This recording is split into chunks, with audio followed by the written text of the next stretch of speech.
मेरी की एक तस्वीर पर पड़ी और उसको देखते हुए नक्श ने कहा, गुरुजी, देख रहे हैं आपके एक वादे के चक्कर में क्या क्या सहना पड़ रहा है।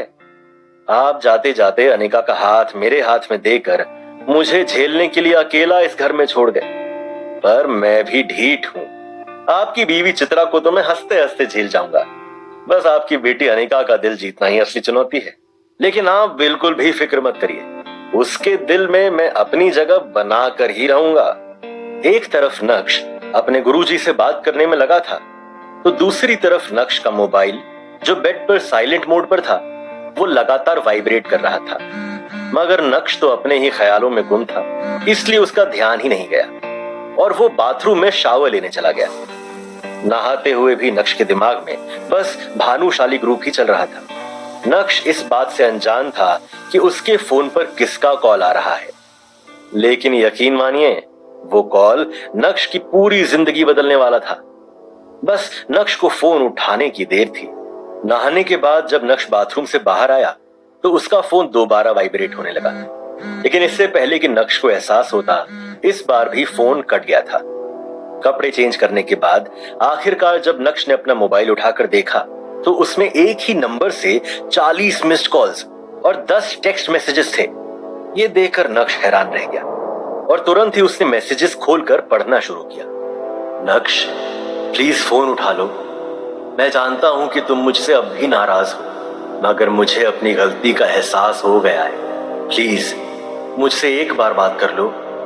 ऐसे कई सारे मैसेजेस थे और उन सभी को पढ़ने के बाद नक्श ने अपना फोन बेड पर फेंका और गुस्से से अपने दांत पीसते हुए बोला, वाह, 2.5 साल बाद अपनी गलती का एहसास हो रहा है। आज का दिन तो वाकई बहुत अजीब है।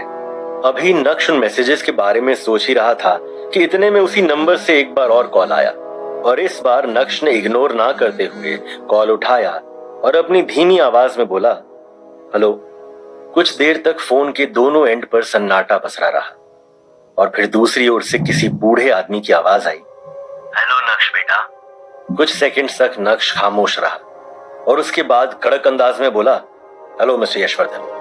अपना नाम सुनकर वो बूढ़ा आदमी थोड़ा सकपकाया, लेकिन यशवर्धन ने फिर से प्यार से शुरुआत की, कैसे हो तुम? मुझे तुम्हारी बहुत याद आती है बेटा। उस आदमी की बात सुनकर तुरंत ही नक्श ने एक तंज कसते हुए कहा, अच्छा, आपको मेरी याद आने में पूरे 2.5 साल लग गए? इतनी याद आती है आपको मेरी? नक्श का टॉन्ट सुनकर वो आदमी पूरी तरह से चौंक गया, लेकिन अपने होश संभालते हुए उसने फिर से बोलना शुरू किया, इन 2.5 सालों के हर दिन, हर रात मैंने तुझे याद करते करते ही काटे हैं। मैंने कैसे अपने आप को संभाला है मैं ही जानता हूँ। शायद मैं यही डिजर्व भी करता हूँ। जो कुछ भी मैंने किया या अपने आंखों के सामने होने दिया, उसी का नतीजा है ये सब। तेरी तस्वीर को रोज देखकर बस रोता रहता हूँ और खुद को कोसता हूँ कि कैसे मैंने अपने सामने यह अन्याय होने दिया। नक्श को यशवर्धन की बात सुनकर रत्ती भर भी भरोसा नहीं हुआ। उसने कुछ देर ठंडे दिमाग से सोचने के बाद जवाब दिया, मुझे पता चला मार्केट में जो खबरें चल रही हैं। ये सुनते ही यशवर्धन एकाएक खामोश हो गए, जैसे मानो नक्श ने उनकी चाल पकड़ ली हो। हाँ, लोग तो तरह तरह की बातें बनाते रहते हैं। यशवर्धन के मुंह से ये शब्द बाहर आए, लेकिन इस बार उनकी आवाज में चिंता साफ सुनाई पड़ रही थी। एक पॉज लेने के बाद यशवर्धन ने अपनी आवाज में नरमी लाते हुए कहा, मैंने तुम्हें काम की बात करने के लिए कॉल नहीं किया बेटा, बस मुझे तुम्हारी आवाज सुननी थी। मैं तुम्हें जानता हूँ, तुम्हारा दिल कितना बड़ा है। चाहे जितनी भी गलती हो, तुम अपने मन में पैर रखने वालों में से नहीं हो। नक्श अपनी हाजिर जवाबी दिखाते हुए बोला, कुछ लोग अक्सर बड़े दिल वालों को बेवकूफ समझने की गलती कर देते हैं, पर आप ठहरे यशवर्धन, आप ये गलती तो बिल्कुल नहीं करेंगे। क्यों? सही कहा ना? ये सुनकर यशवर्धन समझ गए थे कि उनका काम इतनी आसानी से नहीं पूरा होगा। इतना ही नहीं, नक्श ने अपनी आवाज सख्त करते हुए आगे बोलना जारी रखा, आप लोगों ने जो मेरे साथ किया उसके लिए मैं आप लोगों को माफ करके आगे बढ़ चुका हूं, पर उस बात को मैं कभी भुला नहीं सकता। मुझे आप लोगों से अब कोई रिश्ता नहीं रखना। यशवर्धन ने फिर से कोशिश करते हुए कहा, इतना कठोर तो नहीं था मेरा नक्श। मैं अपनी नई जिंदगी में खुश हूँ। आप क्यों मुझे वापस उस जगह बुलाना चाह रहे हैं जिस जगह ने मुझे सिर्फ दर्द ही दिया है? नक्श ने अपनी बात पर अड़े रहते हुए कहा। नक्श की बात सुनकर यशवर्धन थोड़ा इमोशनल हो गए। क्या तेरा दिल नहीं करता मेरा चेहरा देखने का, मुझसे मिलने का? बस एक बार मिल ले बेटा, पता नहीं अब कितने दिन है मेरे पास। यशवर्धन बहुत अच्छे से जानते थे कि नक्श चाहे अपना दिल जितना भी सख्त कर ले, लेकिन इस बात पर वो पिघल ही जाएगा। नक्श स्ट्रॉन्ग हेडेड था, पर निर्दयी नहीं। एक बार और आखिरी बार नक्श ने यशवर्धन की बात मानते हुए कहा। नक्श की बात सुनकर जैसे यशवर्धन की उम्मीदें दोबारा जाग उठी और वो चहकते हुए बोले, थैंक यू बेटा, मैं तेरी फेवरेट डिशेस बनवा के रखूंगा, जो भी तुझे पसंद है वो। नक्श ने तुरंत ही यशवर्धन की बात को काटते हुए कहा, कोई जरूरत नहीं है, मैं घर नहीं आऊंगा, हम ऑफिस में मिलेंगे बिना किसी ताम झाम के। ठीक है, तो कल सुबह मिलते हैं, मैं तुम्हें लेने के लिए अपनी गाड़ी भेज दूंगा। वैसे तो यशवर्धन को नक्श का अंदाज पसंद नहीं आ रहा था, लेकिन अभी यशवर्धन को नक्श की बहुत जरूरत थी और यही वजह थी कि वो नक्श की सारी बातें मान भी रहे थे।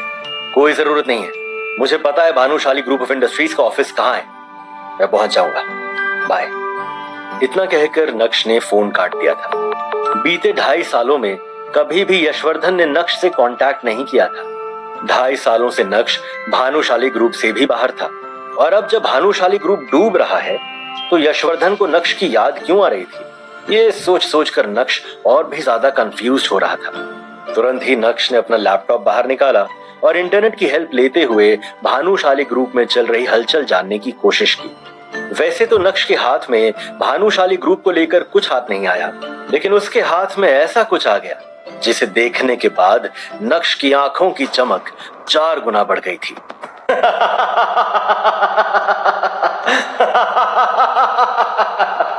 जोर जोर से हंसते हुए बिस्तर से उठकर नक्श पागलों की तरह नाचने लगा था। वो भूल गया था कि ये घर उसका नहीं है, वो तो बस इस घर का घर जमाई है। अब इस पागल को क्या हो गया है? क्या इसमें कोई माता वाता तो नहीं आ गई? नक्श के हंसने की आवाज सुनकर चित्रा का दिल बाहर आ गया था। नक्श ने ऐसा क्या देख लिया था? आखिर नक्श इतना क्यों फड़फड़ाने लगा था? उसके हंसने के पीछे का राज क्या था? यशवर्धन को 2.5 साल बाद नक्श की जरूरत क्यों पड़ी थी? क्या नक्श भानुशाली ग्रुप को डूबने से बचा सकता था? अगर हाँ, तो क्या नक्श बचाने वाला था?